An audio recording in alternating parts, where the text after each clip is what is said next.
El protagonista.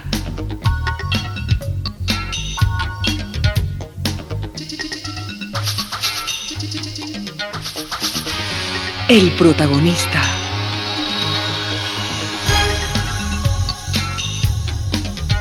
El protagonista. Y el protagonista es el señor economista Abelardo Pachano Bertero, presidente ejecutivo del Produbanco, analista de temas económicos y políticos, a quien recibo con la cortesía de siempre.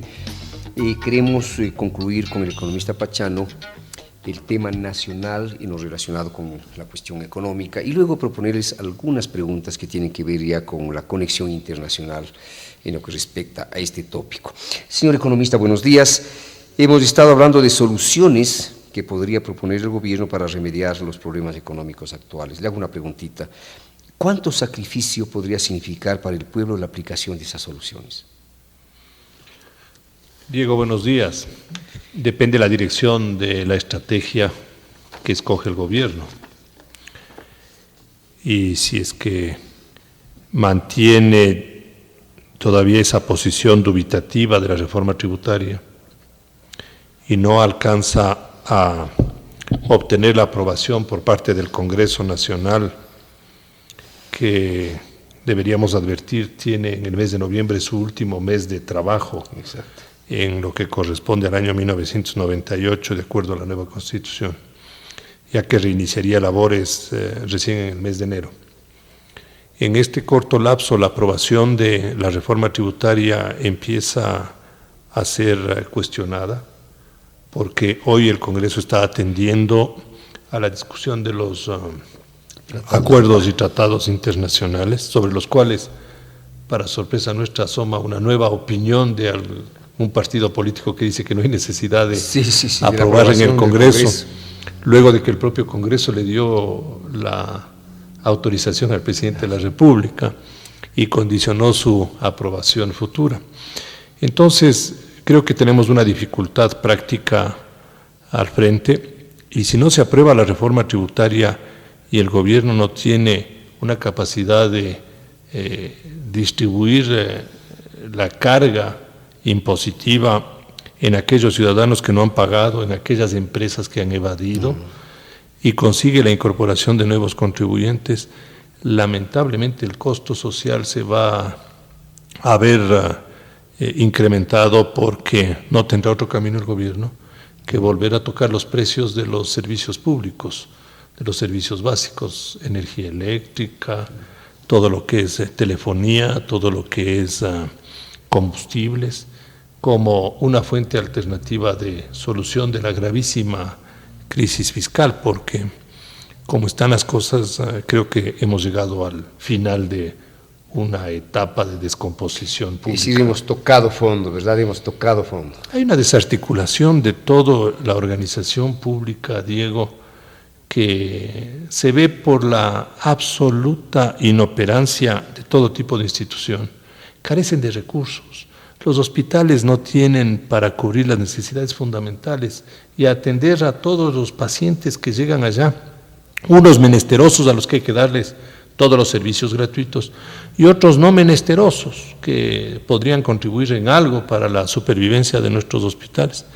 Pero ni al uno ni al otro se le puede atender porque no se tienen los medicamentos básicos, los instrumentos básicos, y en ese sentido la salud, la educación, la parte de bienestar social está en un nivel tan bajo de eficiencia que uno puede decir que en el Ecuador es difícil encontrar a un Estado que esté realizando propiamente su trabajo. Déjeme decirle que el día de ayer, a propósito del diálogo con usted y algún comentario del programa, nos llamó el señor ministro de Finanzas, doctor Fidel Jaramillo, muy comedido como siempre, que quería ser recibido por el programa. Le dijimos que encantado. Parece que se preocupó con el comentario que hicimos acerca de que un poquito como que está cojeando el Ministerio de Finanzas en esta ofensiva económica del gobierno.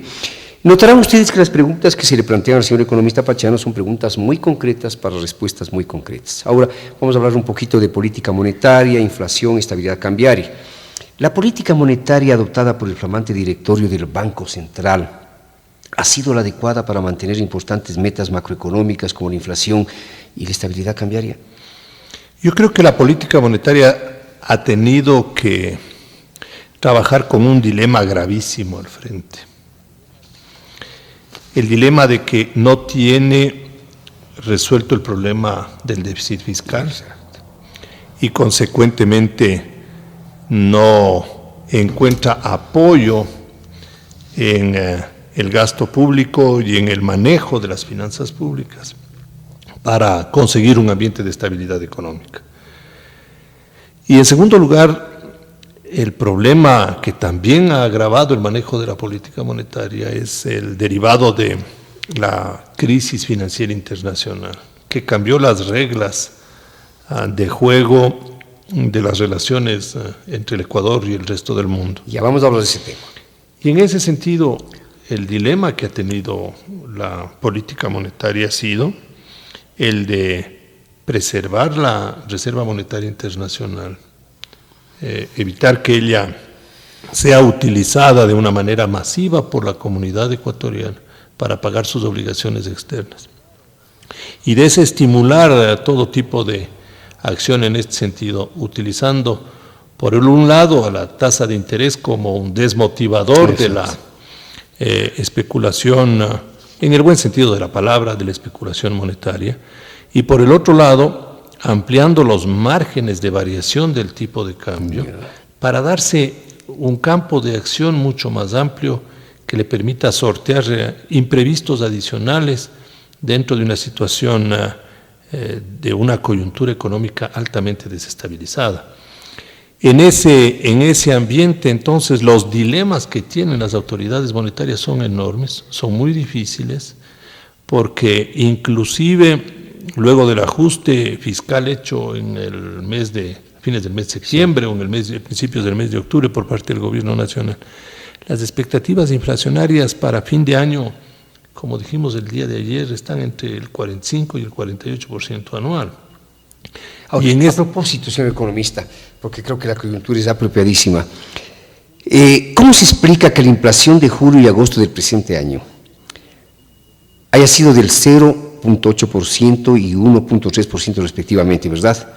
Iniciándose una escalada que alcanza el 5.1% en septiembre y el 6.5% en octubre, sin que todavía rijan medidas de mayor impacto como el incremento de las tarifas eléctricas, por ejemplo. ¿Cómo se explica esto? Porque se reprimieron todas las decisiones de corrección fiscal, porque el gobierno en los meses de julio y agosto no tuvo recursos inclusive para pagar sus gastos corrientes, se atrasó en cubrir las obligaciones hasta de remuneración de los servidores públicos. Exacto. Y el país no tuvo recursos en esos meses. Entonces, la inflación responde a una situación de muy corto plazo de inacción gubernamental que acumuló todo este atraso de pagos para que en el mes de septiembre se desborde la situación. Y cuando en el mes de septiembre el gobierno tomó las decisiones hacia finales de mes, parte de esas decisiones ya fueron recogidas por el índice inflacionario y la otra parte ha sido recogida en el mes de octubre. De tal forma que entre los 2 meses tenemos que el impacto de las decisiones sumados ambos meses es superior al 12% anual. Y noviembre y diciembre no van a ser meses de baja inflación. Diciembre por lo menos siempre ha sido un mes de una inflación relativamente alta porque hay un gran gasto en el país. Navidad, de fin de año. El pago del 13º sueldo. El pago de todas las bonificaciones navideñas y de fin de año, y esa predilección ecuatoriana por gastar en estos feriados lleva a que el índice inflacionario sea uno de los más altos del año. Ahora, una última pregunta sobre el tema nacional, conjugando reserva monetaria y devaluación. Las preguntas son muy sencillitas y tengo que en realidad expresar mi satisfacción por la claridad de las respuestas, porque no son temas precisamente fáciles. El presidente del Banco Central, del directorio del Banco Central, dijo el jueves pasado que para defender la reserva monetaria había que elevar las tasas de interés y devaluar hechos sucedidos a mediados de septiembre de 98. Sin embargo, después de 1 mes y medio de haberse aplicado las medidas, ha continuado bajando la reserva y la devaluación en el sector real se ha profundizado. Le pregunto, ¿fue equivocada la decisión? ¿Cómo hubiese procedido usted encontrándose en tales pensiones? Es difícil evaluar una política económica en condiciones tan alteradas como las que estamos viviendo, luego de que se la ejecuta. para quien hace opinión y está criticando las decisiones económicas, es muy fácil advertir las limitaciones que ha tenido después de su aplicación y decirlo, yo no hubiera hecho eso. Pero la verdad es que hay que ponerse en condición de autoridad y en el momento en que se toman las decisiones para ver si es que se tenían otras opciones. Y es en ese sentido entendible lo que han hecho las autoridades monetarias. Y el resultado, y los resultados que han tenido, yo diría, son parcialmente satisfactorios. No totalmente satisfactorios porque las condiciones siguen siendo difíciles de manejar y no están resueltos los problemas. Y las perspectivas que tenemos en el corto plazo no son halagüeñas o positivas todavía. Y me explico por qué. Primero, la devaluación que hemos tenido en los últimos 2 meses es una devaluación sumamente agresiva, que ha llevado que el tipo de cambio en el último año tenga una modificación de aproximadamente el 60%. 60%. Si la inflación en los 12 meses anteriores fue de cerca del 40%, uno puede rápidamente preguntarse, bueno, si hemos tenido una inflación del 40%, ¿por qué se explica una devaluación superior a esa inflación? Exacto. Y la respuesta uno la tiene en varios factores que han alterado notablemente la riqueza y la fortaleza de nuestra economía. Uno, la pérdida de ingentes recursos por la caída del precio del petróleo hace que el sector público ecuatoriano y la balanza de pagos se vean disminuidos sus ingresos de manera notable, por lo menos son $600 millones. Segundo, el fenómeno del Niño y la afectación a los sectores productivos. Tercero, los cierres de crédito internacional. Especialmente el primero, el petróleo y el cierre de crédito internacional, le colocan a la balanza de pagos, es decir, a la relación del Ecuador con el resto del mundo en una situación muy frágil. Y como hoy día, Diego, no se pueden prohibir importaciones, no se pueden crear impuestos. Primero, no se pueden prohibir importaciones porque tenemos un acuerdo con la Organización Mundial de Comercio. Segundo, no se pueden modificar los aranceles porque tenemos un acuerdo con la Comunidad Andina. Entonces, si no hay fórmulas cuantitativas de contraer las compras del exterior para poder balancear nuestras relaciones internacionales, la única manera de hacerlo es a través del tipo de cambio. Y es el mercado el que determina el tipo de cambio de equilibrio.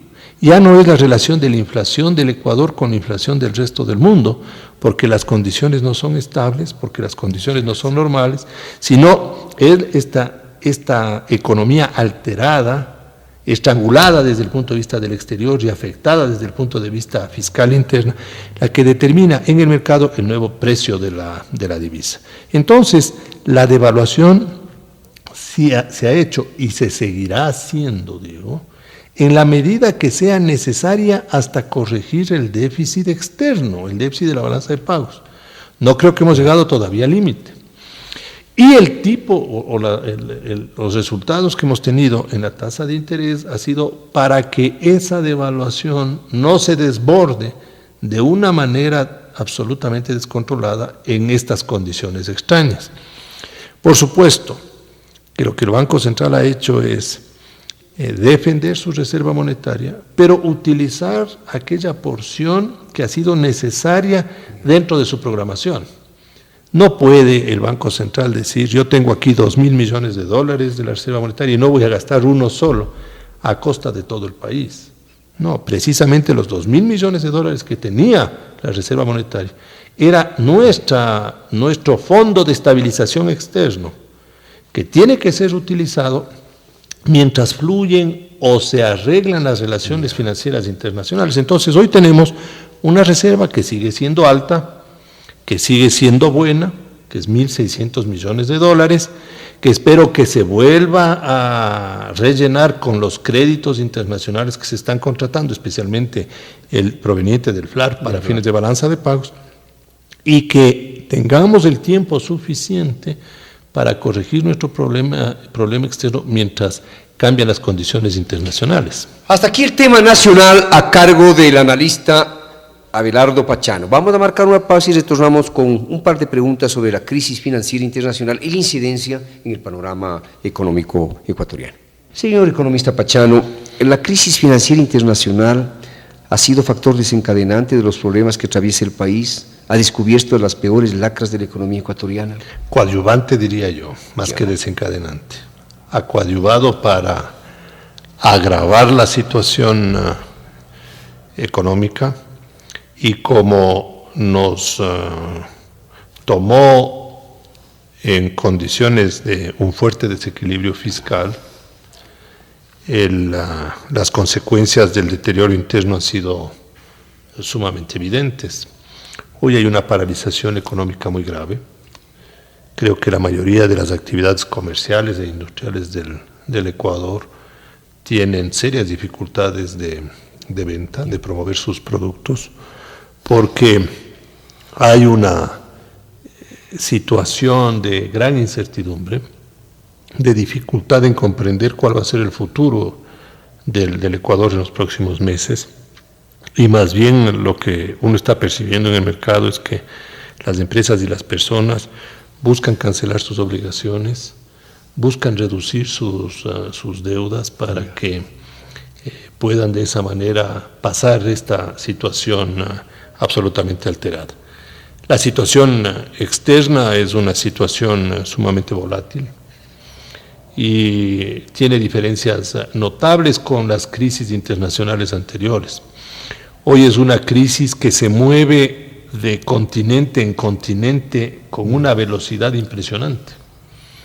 Se inició en Asia con la crisis de los tigres asiáticos, pasó rápidamente golpeando a Japón, luego se movió hacia Europa del Este, Rusia. Le afectó fuertemente a Rusia, regresó en Japón, ha ocasionado un problema gravísimo que venía acumulándose a lo largo de los últimos 9 años, porque la política, en general la política japonesa es una política muy lenta, es una política de demasiada reflexión y les toma muchísimo tiempo. Y a veces les sorprenden los acontecimientos, ¿no? Claro, hoy tienen un sistema financiero sumamente débil y han debido impulsar un programa de asistencia al sector financiero japonés que significa 500 billones de dólares o 500 mil millones de dólares, que es el 12% del Producto Interno Bruto japonés, para auxiliar al sistema bancario, para rescatar a los bancos llamados débiles que pueden sobrevivir, para nacionalizar o estatizar a los bancos que es posible mantenerles en un estado latente, y para liquidar protegiendo a los depositantes de aquellos bancos malos. Entonces, de Japón fuimos a Rusia. Rusia tomó una decisión que en algunos países se ha sugerido, y que es generar una moratoria unilateral de pagos de obligaciones, y esto colapsó o generó un pánico en todos los países en los que se han emitido obligaciones conocidas como Brady's o como papeles de economías emergentes. Y con la pérdida rusa, con el bajón de los precios de los países emergentes, la situación general de los mercados financieros ha sido de retraer todos los recursos hacia lo que ellos denominan los centros financieros más seguros del mundo. Y hoy día, en Estados Unidos y en Europa, hay una gran cantidad de recursos que se siguen recogiendo de América Latina, de Europa del Este, parte también inclusive sigue recuperándose de Asia. ¿Cómo está evolucionando la crisis financiera internacional? ¿Cómo evoluciona? Ya no se ven más indicadores de deterioro, Diego. En realidad, la impresión que se tiene es que estamos en una etapa más bien de conocimiento de las consecuencias que esta crisis ha tenido en las instituciones. Se están demostrando a través de los balances, de los indicadores económicos, los costos que enfrentan esas grandes instituciones financieras, esos grandes bancos internacionales, que han perdido ingentes recursos, billones de dólares, miles de millones de dólares, cifras inimaginables, han perdido en sus inversiones que tenían en papeles de los países emergentes, en papeles de Rusia, inversiones en Rusia, en inversiones en Asia. Que se ha visto también esto en esa gran variación de las cotizaciones de las acciones en los mercados bursátiles de los Estados Unidos, especialmente, en donde la bolsa de Nueva York, la bolsa de Chicago, han tenido caídas profundas, recuperaciones y vueltas, nuevamente caídas muy grandes, como consecuencia de las informaciones que traen las empresas norteamericanas de lo que están perdiendo en el exterior. Ahora, ¿qué papel están llamados a cumplir los gobiernos de los países desarrollados en procura de enfrentar la crisis, señor economista? El papel más importante, Diego, es asegurar un ambiente menos recesivo o con menor incertidumbre para el año 99. En los Estados Unidos, el gobierno, a través del sistema de la Reserva Federal, ha conseguido bajar las tasas de interés para motivar nuevamente a la inversión privada, a que se generen nuevos proyectos, a que se desarrollen nuevos productos, a que se genere más empleo, para mantener un ambiente interno de optimismo. Inclusive el resultado electoral del día martes le da un apoyo al presidente Clinton. Exacto, sí. Que demuestra el grado de solvencia que tiene esa economía y el pedido que tiene el electorado norteamericano de que se siga la misma pauta de manejo económico. Es decir, es un revés político para los republicanos. Por ¿no? supuesto. Una censura a su equivocada estrategia política respecto del caso Lewinsky. Claro. Y el presidente de los Estados Unidos ha venido sosteniendo una política económica de mucha cooperación con los organismos multilaterales de crédito, Banco Mundial, con el BID, y por el otro lado, el gobierno tiene hoy un superávit fiscal, y aquí tiene un instrumento poderosísimo para también ayudar a combatir la recesión con una reducción programada de impuestos, y de esta forma puede cambiar el ambiente internacional que nos ayuda a los países en desarrollo, porque podemos seguir vendiendo nuestros productos en condiciones razonables, no tener un mercado frenado, no tener problemas de contaminación adicional a los que ya tenemos, y encontrarnos con que este tipo de política y de apoyo de los gobiernos combate la actitud hasta irracional que se ha dado en los mercados financieros por parte de los agentes económicos, que hace apenas 2 meses estaban entregando recursos a todos los países emergentes y desde esa fecha a esta parte quieren cobrar todo. Usted menciona los organismos multilaterales de crédito. ¿Cómo ha afectado la crisis al Fondo Monetario Internacional, al Banco Mundial? Se habla de la ineficacia de estos organismos. Bueno, el fondo ha estado sometido a una pertinaz crítica sobre la eficacia de sus acciones. Claro. Hay especialmente un caso sobre el cual o 2 casos mejor, sobre el cual se ha indicado que el Fondo Monetario tomó decisiones absolutamente equivocadas. Es Indonesia, en donde firmaron un convenio de apoyo en vísperas de una caída, no en vísperas, pero muy cerca de la caída del gobierno, y sin que ese gobierno esté dispuesto a tomar los correctivos adecuados. Y el segundo es en Rusia. Entonces, el Fondo Monetario hoy está proponiendo y ha obtenido en la última reunión un cambio en sus mecanismos de acción y está obligando a los gobiernos de todos los países a ser mucho más transparentes en la información económica general. Porque la verdad es que se le acusa al fondo de ser ineficiente, pero a la vez los gobiernos no entregan todas las informaciones pertinentes. Exacto. Para que se puedan lo que hablábamos ayer, ¿no? Estos niveles de corrupción que existen en el manejo de este tema. Usted se acuerda el problema, Diego, el problema de México en el año 94. Claro. 15 días antes de que se produzca el colapso del tipo de cambio en México, seguía el gobierno mexicano diciendo que la situación externa era absolutamente estable, que tenían reservas y todo. Y habían ocultado un problema de deterioro que se había producido desde un año antes, es decir, ocultaron información económica. Y esto en una economía globalizada como la que estamos viviendo es fatal, porque al producirse una crisis de esa naturaleza, la desprotección general de todas las actividades económicas se vuelve tan grande que el costo social llega a niveles casi insostenibles. Por eso esas grandes revueltas, esas protestas violentas y las manifestaciones hasta de rebeldía ya de carácter militar, de levantamientos en los países. No de otra manera, lo de Chiapas sigue siendo un dolor de cabeza para los mexicanos. Entonces, el Fondo Monetario tiene que ser mucho más amplio y va a entrar a condicionar en los programas económicos reformas de naturaleza no económica. Va a plantear reformas, por ejemplo, en la eficiencia de los sistemas judiciales. Reformas básicas en todo lo que es organización institucional. Sí, transparencia. El razonamiento va más o menos en esta línea. ¿De qué nos sirve tener una política económica encuadrada en ciertos principios teóricos si es que la realidad no funciona sobre esos principios? Quiero formular una última pregunta y gracias por estar en el programa. ¿Qué programa anuncia el Brasil?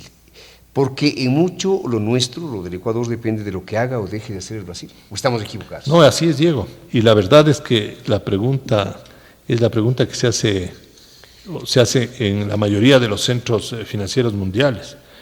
Brasil ha decidido arrancar con un muy doloroso programa de ajuste fiscal.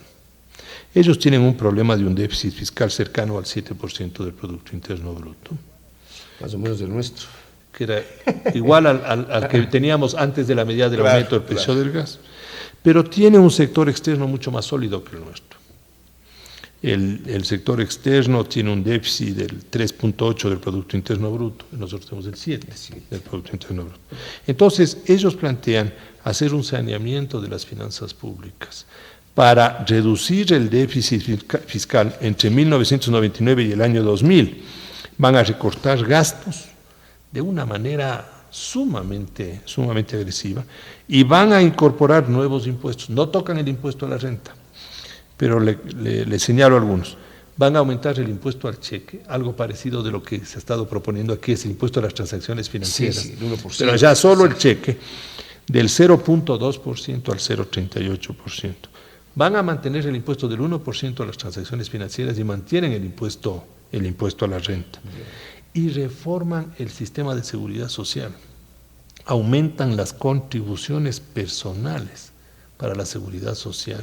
Buscando por ahí también mecanismos de ahorro, ¿no? Claro, mecanismos de ahorro. Es que el déficit de los sistemas de seguridad social que se mantienen bajo el sistema de reparto, que es el que tiene vigencia en el Ecuador, es tan grande que le pone en condiciones de manejo muy difícil a las finanzas públicas. En el caso del Ecuador, Diego, ese 40% que tiene que el presupuesto del Estado cubrir de las pensiones de los jubilados ecuatorianos es una cifra que crece con cada jubilado que decide incorporarse a esa calidad o con cada prestación adicional que el Seguro Social decide incrementarla. Entonces, el Ministerio de Finanzas, la Caja Fiscal no tiene control de eso. Le dan aumentando, para ponerlo así en términos muy criollos, le dan aumentando el déficit fiscal. Igual pasaba en el Brasil. Sí. Lo que Brasil dice es que para el año 1999 van a aumentar ingresos en el equivalente prácticamente al 3% del Producto Interno Bruto y van a recortar gastos por un porcentaje cercano a eso. ¿Esto incrementará el nivel de desempleo en Brasil? El nivel, estas reducciones draconianas. Así. Es obvio. Los costos sociales son clarísimos ahí. Hay una economía también que tiene que reducirse y afectarse. Lo que ellos no quieren toparse del tipo de cambio, porque el sistema del real, que que vale un real con 20 centavos es igual a $1. Pero el congelamiento del tipo de cambio eliminó prácticamente la inflación de Brasil, aunque no tiene un régimen tan riguroso como el argentino de convertibilidad. Ellos tienen una banda de variación, los brasileños, pero muy estricta, y no quieren topar el tipo de cambio por miedo a que se les vuelva a despertar el proceso inflacionario. Y luego de 40 años de inflación y tener ya 4 o 5 años de un país absolutamente estable, sí les cuesta trabajo el pensar en que una decisión de carácter cambiario revive un proceso que lo están tratando de desterrar. Resumiendo, Si Brasil consigue convencer con decisiones prácticas en el Congreso brasileño, empiece a tener algún tipo de respiro en las relaciones financieras internacionales, pero eso no se verá antes del primer trimestre del próximo año. queremos agradecer al señor economista Abelardo Pachano por la lucidez con que se ha servido responder a las preguntas del programa y lo que tiene que ver con el aspecto nacional de la economía y el aspecto internacional de la economía. Muy gentil. Mil gracias. Encantado, Diego. Buenos días. Gracias al auspicio de Produbanco. El protagonista.